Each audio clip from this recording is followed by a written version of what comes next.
I figured this would be a good opportunity to explain reed valves to you guys. We're just assembling this motor. Reed valves are probably one of the most misunderstood parts of a two-stroke engine. All outboards, two-stroke outboards have reed valves. There's one exception, and tell me in comments if you know which motor it is that does not have reed valves. There's a clue, it's got poppet valves. If you can answer that question, I'll be extremely impressed. There's a couple other little motors that don't have reed valves, but 99.9% have reed valves. So this is a reed valve. Your intake and your carburetor is mounted on here, or here. This is the same intake that goes on this motor. And they go right there. So the piston rotates towards the cylinder head, creates compression. Cylinder head would be like this. And then spark plug ignites it, causes combustion, pushes the piston back. Now when that piston's going back, this is a chamber. The crankcase is a chamber. So what's happening, it was pressurizing the backside of these reed valves.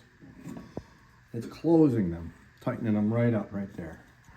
Now when the piston makes its full rotation and starts to come back, and it's on the way back now, right here, on that cylinder, it's got to draw a vacuum in the same compartment.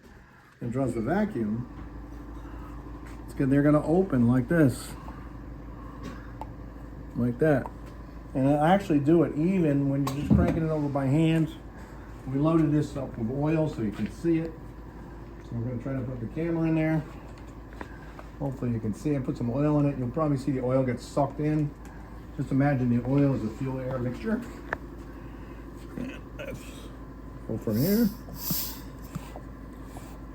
Suck it in. You can actually hear it. Fortunately, compressor kicked on, but so the reason I say it's misunderstood, people say you think it's reed valves. Well, I've only seen about 3 sets fail in 33 years of business.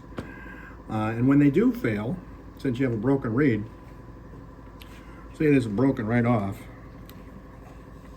it'll just be hanging out like that, right? Wide open. So all you do is you'll see the fuel coming right back at you because the fuel's just going in and out, in and out. There's no check valve. You can think of that like a check valve. So I'll say, first, is it idling okay? And they say it's idling fine. You've got a good reed valve, because if it doesn't have a good reed valve, it won't idle well.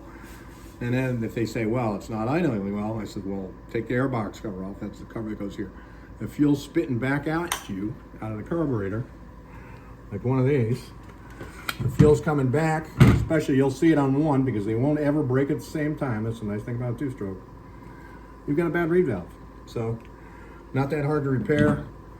Sometimes when it breaks, it gets sucked into the engine, takes out a piston, and then that's a rebuild. So that's reed valves.